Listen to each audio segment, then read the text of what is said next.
Now let me give you an example. If suppose a father dies, and after giving the shares of all the other relatives, he has one son, one daughter, and he has $150,000 remaining. So to the son, he will inherit $100,000, and the daughter, she will inherit $50,000. Now when the son inherits $100,000, he'll have to look after his wife, his children. Maybe he will spend $80,000 looking after the wife and the children and the other relatives who come under his care. But the woman, when she inherits $50,000, she need not spend a single dollar on anyone. If she wants to do voluntary, it's different. She need not. So I'm asking you a question, would you prefer inheriting $100,000 and spending $80,000 on somebody else, or would you prefer inheriting $50,000 and keeping everything for yourself? Which is better? Which is better? First or second? First or second? Second. MashaAllah. So we are disadvantaged. Imagine if Allah said both gets equal, then we would say this is injustice.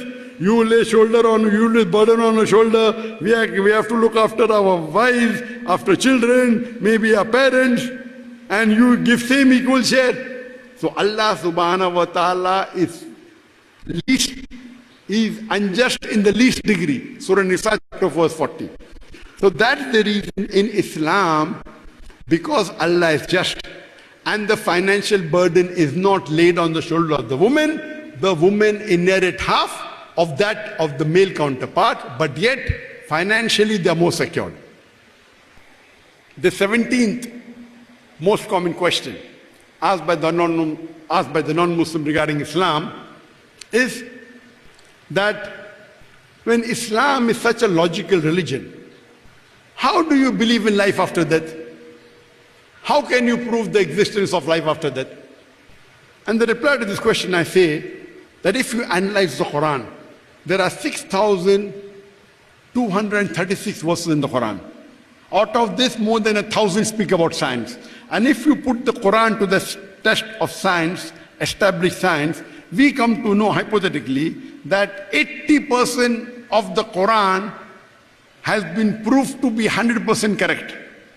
20% may go in the ambiguous slot, unknown, neither right, neither wrong, because science hasn't advanced so far to prove every verse of the Quran. Maybe 50 years later, 100 years later, 200 years later, we'll come to know.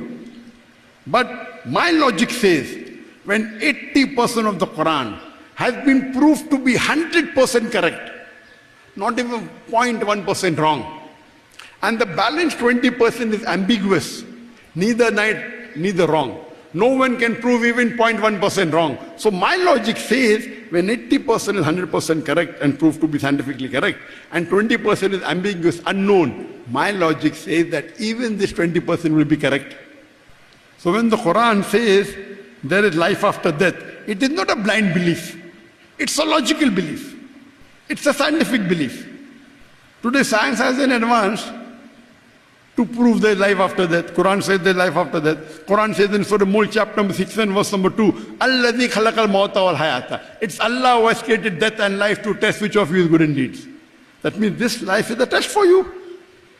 He has created death. First Allah creates death. Then Allah creates life. To test which of you is good in deeds. So this life is a test for us for the akhirah.